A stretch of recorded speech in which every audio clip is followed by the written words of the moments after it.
And we're rocking and roll. Ooh, zoom close up. Here we go. Week 3. We're live. Week 3, baby. I'm feeling good. Cole's feeling good. No, I'm not. Don't speak for me. Oh, sorry. I thought you were. Well, you didn't sound sick, so I figured I'd say that. I feel fine. Okay. Thank you. Yeah. Well, welcome to the Coach and Cole Live in the Morning Show, where we are going to get you ready for lineup lock every Sunday morning from here on out for the rest of the season. And on our weekly show, we break down our Elite 8 or favorite games from this week's slate. And on this show, we're going to go position by position and answer your questions that you might have before lineup lock. I want to remind everyone to get over to draftmanager.com, the website where you can find all the tools you need to win at daily fantasy sports. Also, check out what's going on at Forward Mile on Twitter, forwardmile.com. Big things happening. Stay tuned there. We are in the process of relaunching our site. Big time. Pretty exciting. Big time. Pretty exciting. Shout out to Chris Camiolo. He is the workhorse right now. He is driving. He's like the lead dog in a sled dog team, or like the stallion horse pulling the buggy in the 1700s. Or the anchor in a 4x4. Like a race? Oh, I'm like anchor, like I thought you were talking like in a boat. I'm like, or like a 4x4 truck or something. I'm like, what? No, yeah, he's the anchor in a boat, just holding everybody down. Yeah, that works too.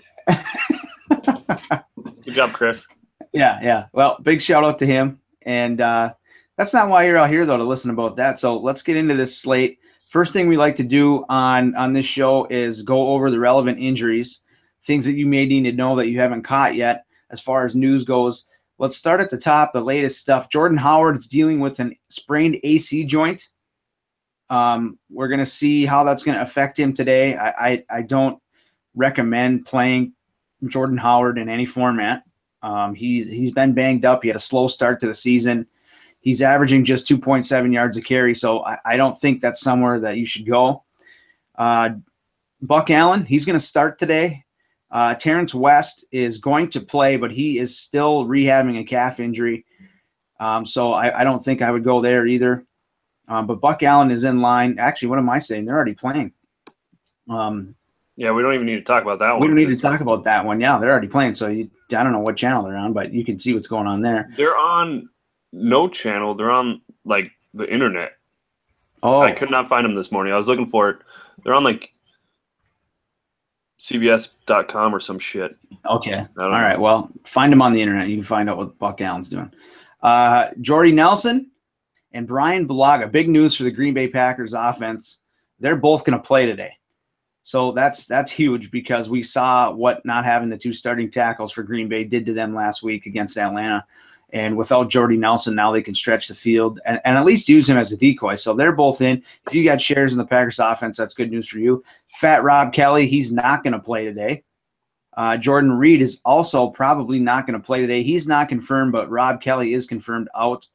So P. Ryan upside is I guess a little limited because of his lack in the passing game, but he got 22 carries last week.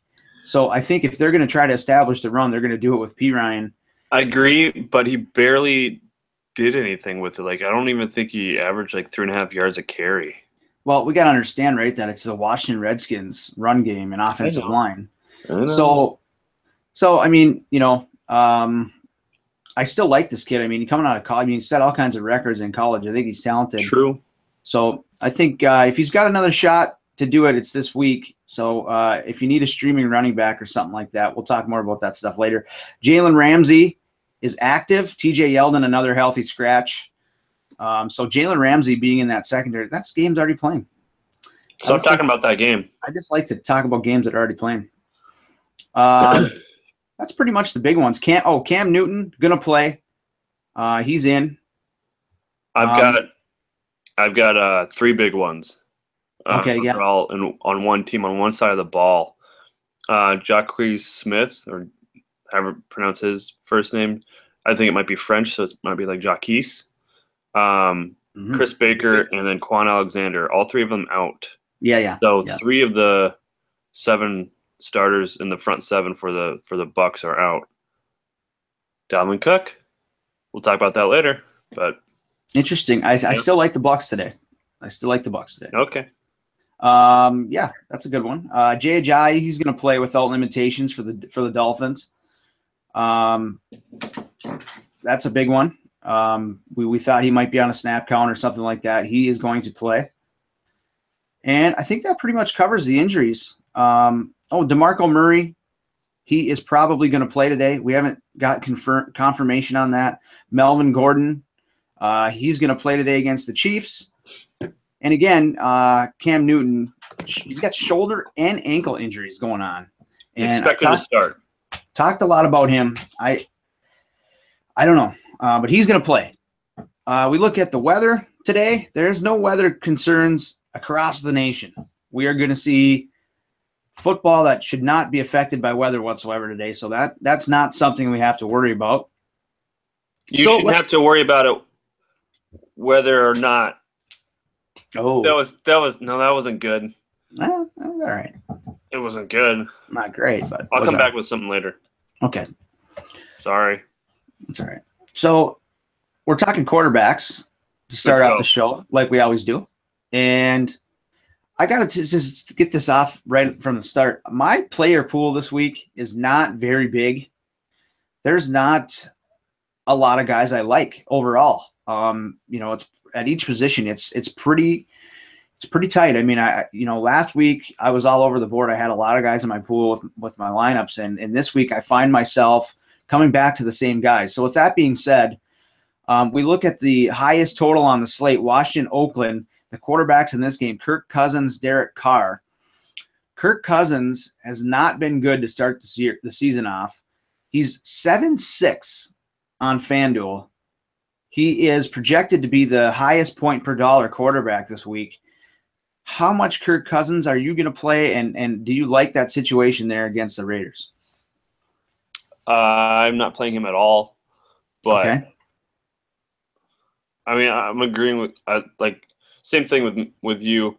My player pool, I've got 4 different lineups right now, and I've got the same 5 people in all 4 of them. So yeah. I'm not really branching out too much today. Kirk Cousins, wasn't even on my radar. Okay, but he might have a big game. I mean, we saw last year Oakland doesn't have the best pass defense, and you would think at some point him and Terrell Pryor would hook up, but maybe it's this week. I'm not going to benefit from it if it is. Yeah, I am. He is one of the guys that I'm interested in. Just this game is 54 total right now. So I think he's got a real high ceiling, but that floor is what you worry about with a guy like Cousins. So he's only a tournament play. I would really not play him in cash because he has not been good to start the season. The other side of this game, though, and I talked about him on the show this week, is Derek Carr. He's my cash game quarterback. Lots and lots of Derek Carr. He is real close as far as point projections, according to draftmanager.com. So Derek Carr is pretty much my lock at quarterback this week because you can look at a guy like Aaron Rodgers as a 10-point favorite against Cincinnati. But at 9-3 versus 8-4, I like my flexibility with the rest of my rosters and the rest of my lines with Carr over Rodgers this week. What do you think? Yeah, I don't hate that. I've got Rodgers in a lot of my lineups, but Carr I think is a great play. And like you said, with the flexibility, about $900 cheaper. Yeah, that's pretty nice to play around with at other positions. So right, and Derek Carr should be able to get close to 20 points. So not a bad turn on if you do get that. Right. Yeah. So I mean, Carr's my guy there, and then let's talk about Cam Newton, the controversial Cam Newton this week. He is in a spot of all spots. The New Orleans Saints are terrible. You had this game on the show this week. Their defense is one of the worst we've seen as far as yardage in the last 3 years. And so with all that being considered, they go out and draft Marshawn Lattimore this season, and he's the bright spot on that defense. He's not going to play. So Right. he's out. We didn't talk about him in the injury report, but that was already broke a few days ago. Come back around though. Talking about it now. Yes, we are. And so that worries me a tad because I talked about Cam. He is one of my duds this week. Top dud.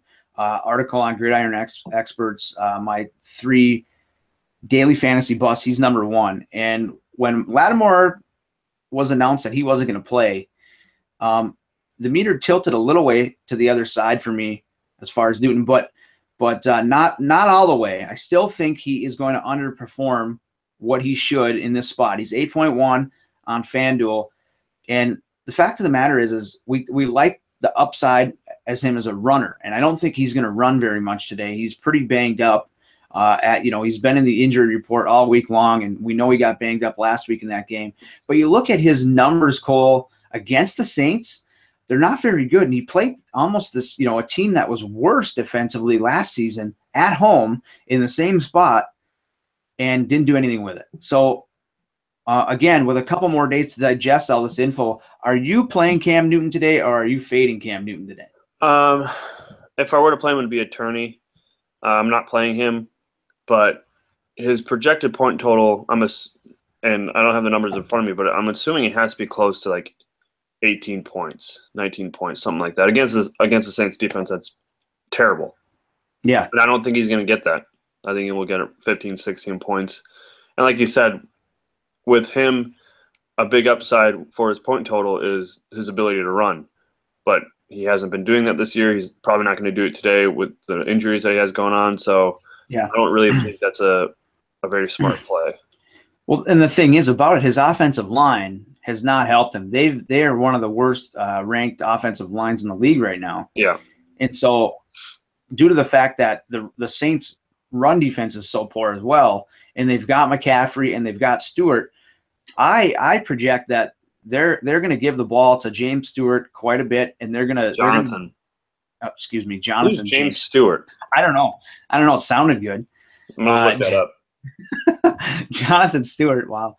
And Christian McCaffrey today. I think they're both going to be possibly 1 and 2 as far as fantasy production for Carolina. I think they're going to try to keep Drew Brees off the field. An actor. And James Stewart, yeah, that's somebody. He died in 97. 97. Well, he's making a comeback. We didn't forget you, James. Well, except I don't know who you are. But he was born on my birthday. Well, that's ridiculous. That is weird. That is really weird. May 20th. Cool. Okay. We got to move on. Moving on. Are there any other lower price guys that you might throw in a tourney? Yep. That's where I want to go right now. Okay. And Jay Cutler's one of them. 7-4. Always. Against that Jets defense, I think that Miami game. If there's a game to, and I'm blanking on the word, when you play a wide receiver and a quarterback. A stack, yeah. A stack. If there's a game where you want to stack someone, and you can stack multiple places, you can go with the kicker. You can go with that defense. I like that. I like Miami on this game. Yeah, listen to our show. We don't even know the term for stack. Yeah. In daily fantasy. Sorry.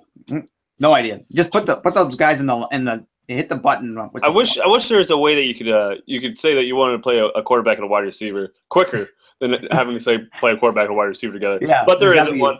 There's got to be a term. Yeah. Yeah. The thing about Jay is this Miami team is still committed to the run.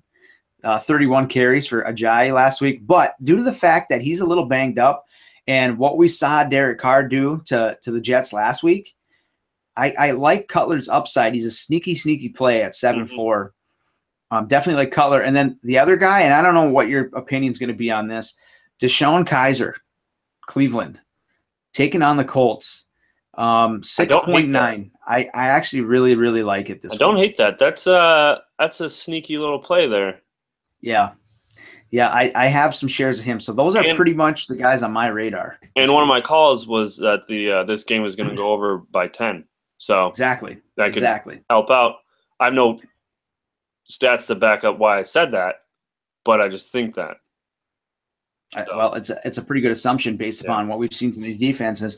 The only other guy we maybe should touch on is Ben Roethlisberger taking on Chicago. He's on the road. So I like Antonio Brown. I think if there's one guy that could hurt me today as far as quarterbacks go, it could be Ben Roethlisberger, because I'm at 0% Ben Roethlisberger today. So, but let's stick to that game, and we shift on to running back now. Le'Veon Bell, I think, is going to have a huge day today, because when you take a look at home road splits for Pittsburgh, the one guy that's not affected is Le'Veon Bell over the course of his career. And I think Chicago is awful. I think that injury to Freeman, like we talked about last week, is definitely going to hurt them. And so you've got Le'Veon Bell as the highest priced running back, 8.7. On sites like Draft, he is the number one pick for me. I've taken him like 4 times already this morning at number 1. I think he's going to lead all running backs in scoring. Do you agree or disagree with that statement? With that last statement about the leading, I'm going to have to disagree. I'll disagree. Okay. I think there are 2 guys on my radar that I think could surpass that. As far as bigger price guys, is Hunt and Montgomery. I have a lot of shares of those 2 guys, and maybe I'm biased in saying that I think they're going to score higher because I picked them, but I picked them because I think they're going to score higher. So chicken or egg, I don't know what happened first. I think that Kareem Hunt, his touches, he gets the ball a ton, and I think his floor is 20 right now, which is ridiculous. And then Montgomery, who we've seen kill it. I mean, he's averaging 21 points. Yeah. And against the Cincinnati defense, who I think will be on the field a lot because of how bad their offense is, I think that only helps Montgomery. And he won't just get you the catches, but he's going to put a bunch of rush yards today as well. I like Hunt. I love Montgomery again. Cincinnati's the worst in the league against the run. They're just the worst. They're the worst. Yeah. And they're so bad that they're first in pass defense. That has to tell you something. When they've given up like 140 total yards or something like that, because teams don't have to pass on them because they're so bad. That's how bad they are. So I guess the running game here with Green Bay is something that you should be interested in. This offense as a whole, they're a 10-point favorite. And again, we look at Ty Montgomery. When we look at running backs, and you talked about this on the show when we talked about strategy. Home favorite running backs, and that's what we got here with Ty Montgomery, a 10-point favorite. So he's a guy that you got to like today, no doubt. And again, you talked about Hunt going against LA. I'm going to go with him until he proves me wrong. Last week I felt okay, and I feel like less confident this week, but just because like the dude has been putting up huge numbers, and I don't know if he can like continue to do it. Yeah, it's just at some point he's going to score like 12 points. Well, we've seen what Ajayi did to the Chargers, so Chargers are home again, so that doesn't matter. So moving down the list here a little bit, C.J. Anderson. He has been just a workhorse for Denver so far. Killing it. 6.9 on FanDuel, but he's going up against Buffalo, scaring a lot of people off. Don't worry about it. I'm with you. Yeah, I'm not playing him a lot in daily, just due to the fact of his price point, and I like Montgomery is only $300 more. So, and Christian McCaffrey is a 100 less, and you got other guys in that price point that I think are better plays. But I don't think you should worry about Anderson, and I think he's a decent cash play at 6.9. I think the biggest thing you have going for him is that defense, the Denver defense. They're going to keep Buffalo off the field, and they're just going to wear the clock out, I think, with Anderson. Yeah, exactly. Big game we got to mention. We didn't talk about Matt Stafford or Matt Ryan, who I actually are both in my player pools. I don't know how we missed that game, but let's talk about the running backs for that game, because there's 4 guys that we could choose from between both teams. You've got Freeman and Coleman, Abdullah and Riddick. Who's your favorite back from each side? I'd go Freeman, Riddick. I like Freeman's just his how often he gets the ball. I just think he gets the ball in better opportunities than Coleman. Coleman's more of a bigger play guy to me, so I think Freeman's more consistent. And on the other side, I like Riddick because the way that this game should go, it should be a up and down game, and that's perfect for Riddick. They're not going to – I mean, last week, Stafford threw it 21 times against the Giants because they didn't need to. And I think this week they're going to need to throw it, and that's where Riddick comes in for me. Yeah. Yeah, I think I would choose Riddick from Detroit. This game, we talked about this on the show. This game is the perfect style of football game for Theo Riddick. I mean, this is exactly what they want Riddick for. This is the game that they're going to use him. And he's the guy. I mean, what his price point, what is he, 5'5" this week? I think it's 5'6". Let's 6? See. 5'6", yeah. I have him in a lot of my lineups. He's one of my 5 guys that I generally have in every lineup. I mean, you want to get amazing. Yeah, you want to get Aaron Rodgers, or you want to get Julio Jones or Antonio Brown this week. I mean, Theo Riddick is the guy to do it with, I think. On the other side, I think I'm going to go with Freeman because last week, if this game would have happened, I would have leaned Coleman because how even they were as far as their workload. But last week, Freeman was a guy that they leaned on a little more heavily, and it tells us they're not worried about the concussion. He's fully healthy. And so I think Freeman's the guy just based upon the fact that he gets the carries along with the work in the passing game. But again, if you wanted to go Coleman, Riddick at running backs and then load up everything else, I honestly, I think it could really work out for you. I think they're both going to get over 10 FanDuel points without a question. Yeah. And I'm starting Coleman in season-long formats. So, I mean, these guys are both in good spots. Abdullah is a guy that, to be honest, I like this kid out of college, and I'm not sure what's going on with him, but rewatching that game from last week, he had one run of 34 yards. Other than that, he did not play that well. His vision, he's lacking downfield vision as far as looking towards the second level when he's attacking the line of scrimmage and where he should be running to. So he does not look that great, and I'm not sure what's going on there, and hopefully he can get it straightened out. But he's not a guy, when you can get Riddick for $700 cheaper, I think you go there and you move on. Another guy I want to touch on, and I kind of talked about earlier. We can talk about the Tennessee guys, but one guy I want to talk about is Dalvin Cook. Mm-hmm. He's at 6'5", and I mentioned the Bucs have 3 of their front 7 starters out, and I think that at home, again, home running backs, I just think that this is a good spot to have him in. In tourney, I think he'd be great because I think he's going to get close to 12, 13, 14, 15 points. I think Dalvin Cook's a really good play this week. Yeah. Yeah, I like him too because, again, Bradford's out, so they got to lean on him. He didn't do all that well last week, and the problem you're going to have here is Tampa Bay loading the box. Yep. But again, you talked about those 3 key guys that are out for Tampa Bay. I still think they've got enough there to slow him down. You just put too many guys there, and there's nowhere to run. So that's the problem. But I do like the upside, 6'5", and again, without Bradford, they're gonna go to Cook. So I like it.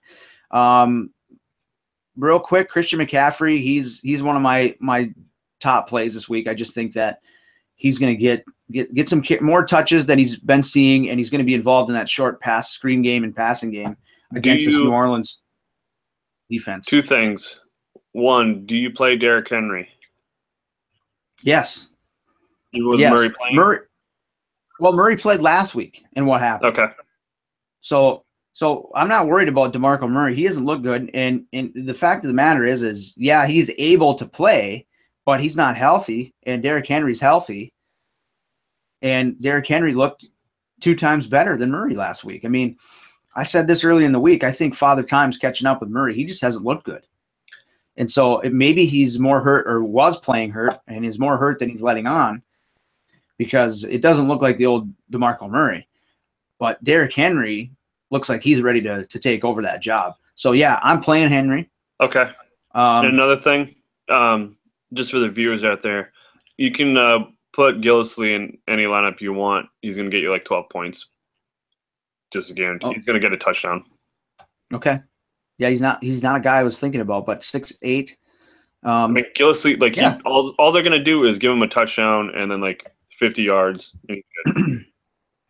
Yeah. All right.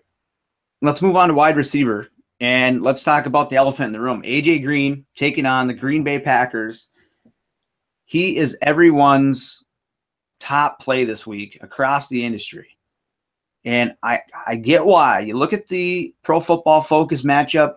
You look at Green Bay secondary in the past. You look at Demarius Randall, who they are pitting to go against Green, but I don't think that's going to be the case. I think he's going to get Kevin King because we saw what Kevin King did to Julio Jones.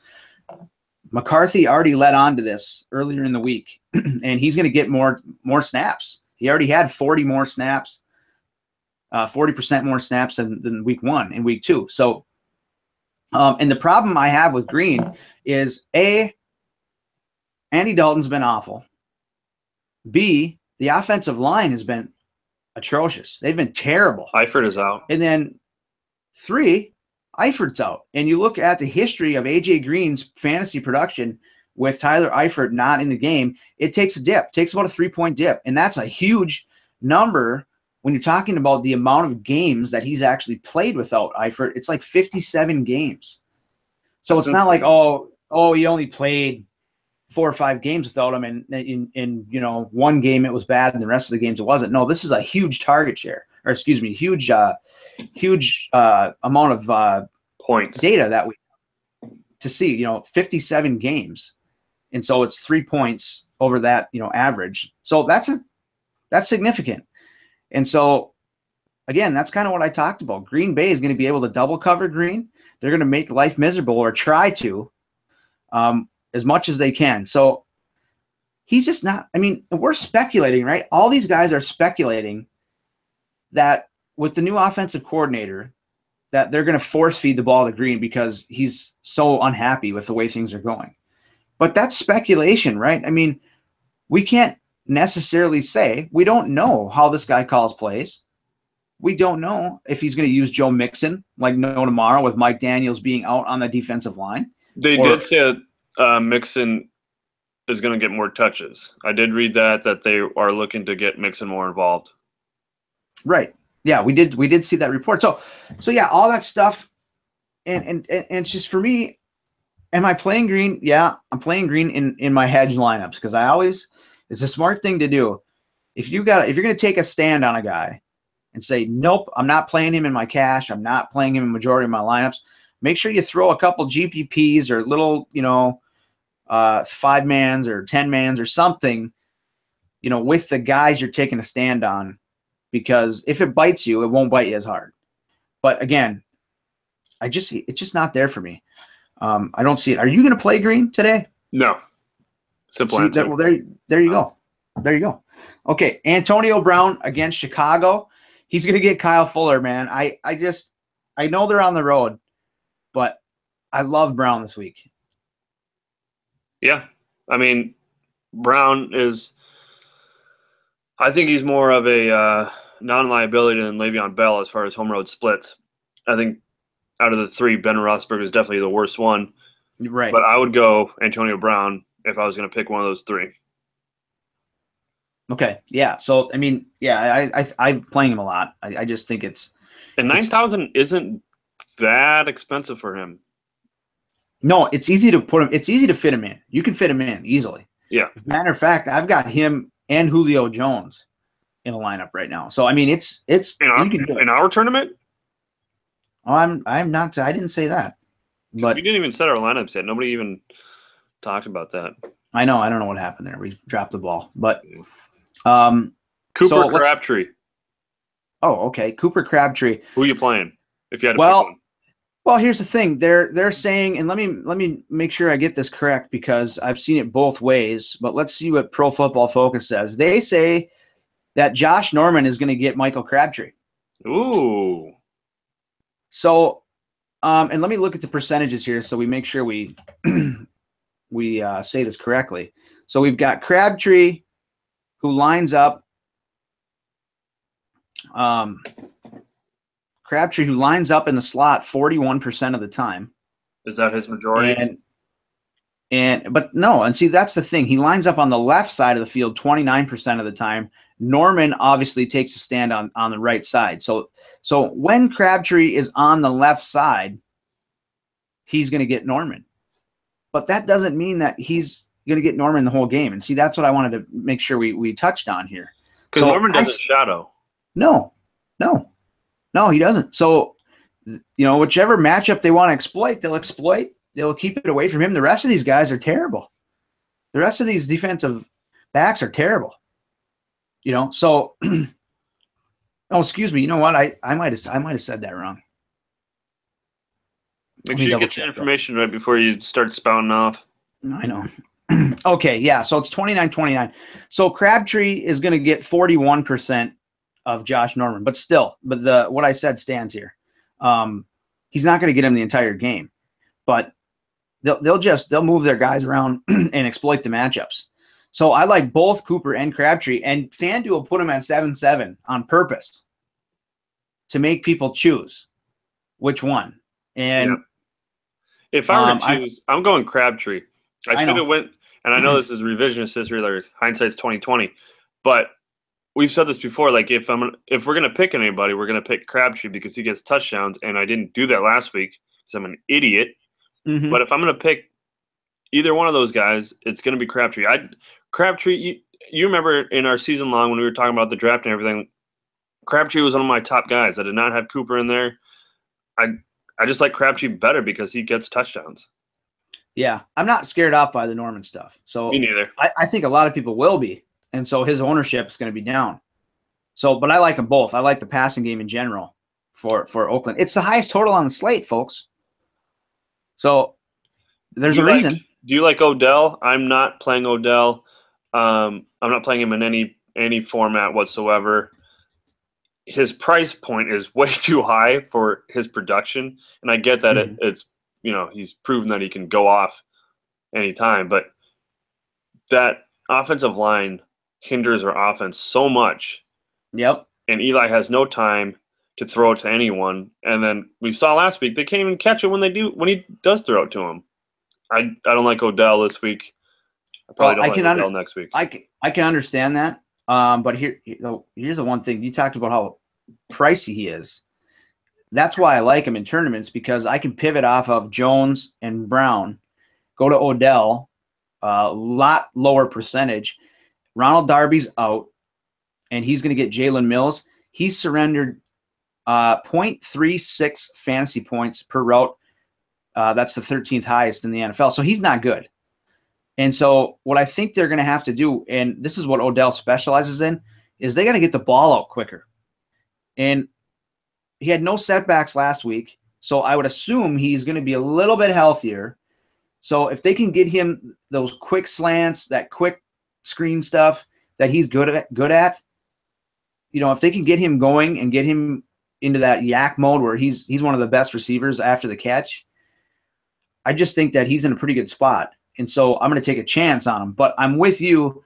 I wouldn't throw all my money at Odell this week because of the matchup. I would hold out because that team, that offense is not good, and so they've got some stuff to work out. But yeah, I do like them, but I'm not playing a lot of them.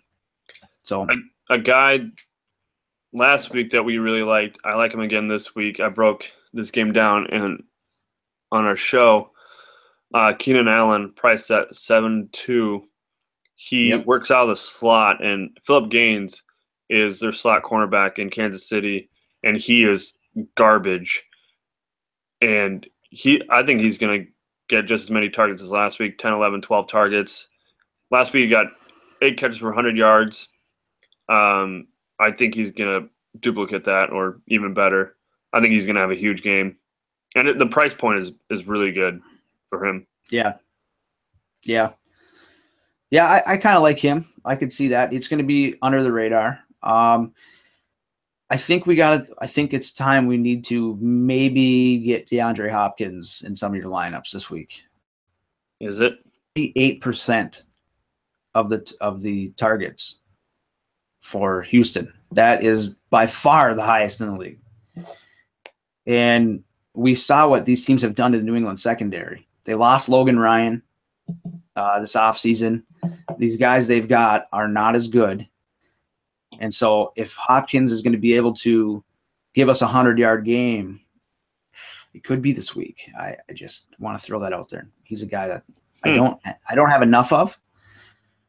But you just look at the targets. You get 29 targets in 2 games, 16 week 1, 13 week 2. It's hard to ignore. Another guy in that same boat, 44%, Jarvis Landry. Of week 2 had 15 targets. That game, I'm telling you. And Jarvis and Devontae Parker are both healthy. They're both starting. Well, they're not healthy, but they're both starting. They're both going to play. Yeah, they're both playing. And from what I read, there's no setbacks in practice or anything. So they're both good to go. I like Landry more than Parker because of just his ability to work out his slot. And Cutler obviously likes him just as much as Tannehill did. You know, he's a security blanket. Parker is the bigger play guy, but I think if you're going to look for more consistent points, it would be out of Landry, out of those two. And the price for, let's see, Landry is 6'8", and I think Parker is 6'5". So $300 for a couple more points. DraftKings, he's a better play, point per reception. Definitely. I really like Parker, and I think you need to play both of them. But right now, I'm way more heavy on Parker than I am Landry. But I was thinking about it last night after I got my lineup set, and I was thinking that I was a little low on Landry, and I might need to fit him in a little bit more. So, yeah, definitely like Landry. Let's kind of rapid fire through a couple of these other matchups that we got to talk to, and then move on to tight end here. Devin Funchess, again, we talked about Cam. If you're going to play Cam, stack him with Funchess. That's fine. You could even stack, but the thing is now you got Benjamin as well, because he's not going to see Lattimore. But I think Funchess is in a pretty good spot overall as far as the matchup. But if you're going to play Funchess, I think you stack him with Cam. But he's going to get you that salary relief. So, speaking of salary release, I like Rashard Higgins in Cleveland. Yes, with Kaiser. Yeah. There's your stack. He's priced at 5-1. Last week he got 13 FanDuel points, 11 targets. So I think that's pretty huge for guys with his price point. He's in the starting lineup now with Corey Coleman out with that hand injury. I think he's going to be a great play. Yes. I have him in a good amount of my lineups. Brandon Cooks taking on Houston. He's going to take on Marcus Burley. Texans are pretty banged up in the secondary. If you're a Cooks owner, you got to hope that this is the week. I don't know. I'm not going to play him DFS. It's just too much of a risk. Yeah, I agree with that. I don't like Cooks. It's weird. Yeah. Something hasn't gelled in that offense yet for him. Yeah, they're not on the same page, but this would be the week for them to get on the same page against that secondary. So, okay, tight end, let's move on. Let's talk about Martellus Bennett, Green Bay, against Cincinnati. He saw 11 targets last week. So Rodgers likes to throw to the tight end. This seems like a tight end type game to me, just feeling-wise, right? I mean, he's projected to be the 6th highest scoring tight end this week. What's your thoughts on Bennett 5'6" on FanDuel? I think that's a great price point for him. He averages 8.5 targets, and I think that's a good amount of throws his way to get you some points for 5.6. I think he hasn't done much with it. He had a few drops last week, but I think they're going to be on the field a lot this week, and I think he's going to get a lot more throws his way. Hopefully a touchdown. If he gets a touchdown, you're golden. That's pretty much all you need from him. Yeah. Yep. Jordan Reed's not going to play, so Vernon Davis has become a chalky street. Obviously, he's going to be streamed a lot for Reed owners in that game with the high total. Are you looking at Vernon Davis at all as a guy under 5K that could possibly pay off? I'm not going that far down the list. Yeah. The lowest I went was with Rudolph and Henry at 5'4" and 5'5". Those guys just seem to have more throws their way, and with Kirk not playing that well, I don't trust. What happens if you get like 2 points from him? It wasn't worth it. Right. Right. Yeah, exactly. I don't think when you got a guy like even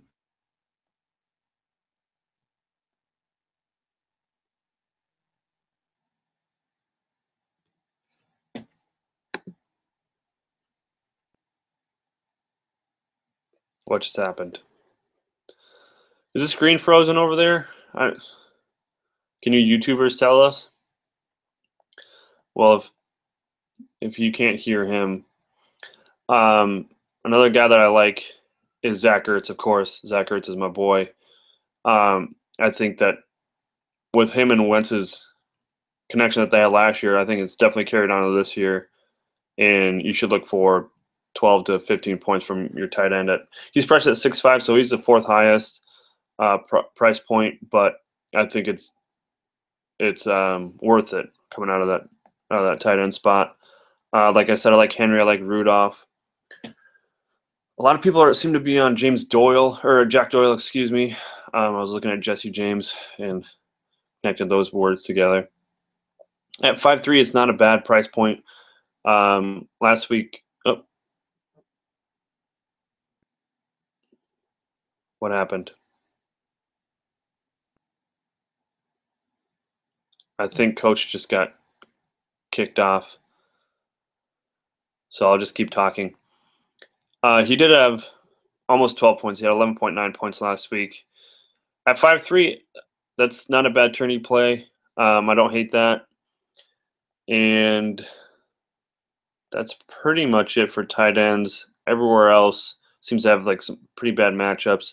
Maybe Ebron, if you think you can get it going. Bennett last week was open a few times, so maybe he can get some of that luck as well. Defenses, obviously the Broncos. Ooh, cool. The Dolphins, they're both priced at the same. Broncos just because they have a great defense, and the Dolphins are playing the Jets. That's not a bad play. And a team that I was on earlier this week, they're at 4-6, are the Bucks. But I think with those three starters being out and that front seven, I'm kind of off them now. And I think that Minnesota will try and control the clock with Cook and keep their defense off the field against that high-powered Bucks offense. And I don't think that. I mean, they got 19 points last week, and that's obviously not going to happen again. But if they get around 10 points, yeah, that works out. But I think they're not going to be as chalky as they once were.